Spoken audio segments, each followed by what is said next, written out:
Europe. Et il est là, Benjamin Muller, bonjour. Bonjour Raphaël, bonjour à tous. Ce matin, on parle de la France qui s'emballe pour nos bleus, mais aussi de celles qui ne s'emballent pas vraiment. Oui, alors celle qui s'emballe, on la voit beaucoup depuis mardi soir. Ce sont les supporters dont les analyses sont souvent assez pertinentes. Vous êtes excellent, excellente équipe.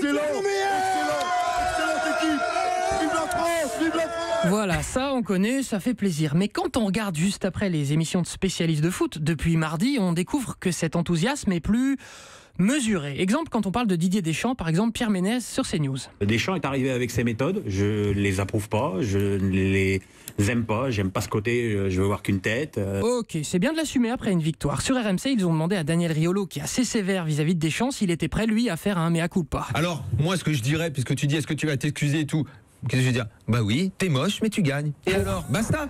Oh, et en plus, il est pas moche, ça c'est faux. Alors, sur les joueurs, c'est pareil. Quand on demande aux supporters, là, il n'y a pas de problème. Par exemple, à propos de Samuel Umtiti. Vive Umtiti, vive la France. Il m'entraîne au bout de la nuit. Qui c'est C'est Samuel Umtiti. Voilà, Ouais, des il a chanté propos. quand même, hein. Ouais, bah bien sûr, bien chanté, des propos sensés. Alors, si on zappe juste après sur la chaîne L'équipe, voyons s'ils sont d'accord.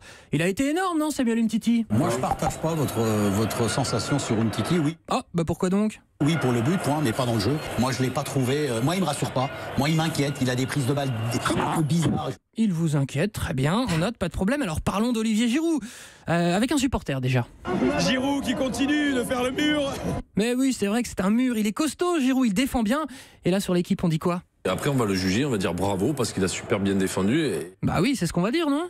Et moi, c'est parce que j'attends qu'il défende l'attaquant, mais j'attends qu'il attaque un peu plus, quoi. Oui, bon, c'est pas totalement faux. Alors parlons de celui qui fait l'unanimité. Là, j'imagine qu'il n'y a pas de débat.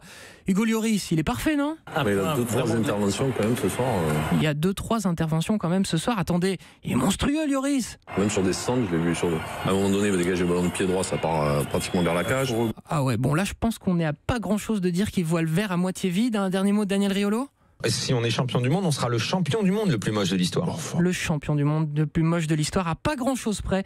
On pourrait dire qu'il est rabat-joie. Vous savez quoi ? Vive les équipes moches. Europe. Europe 1.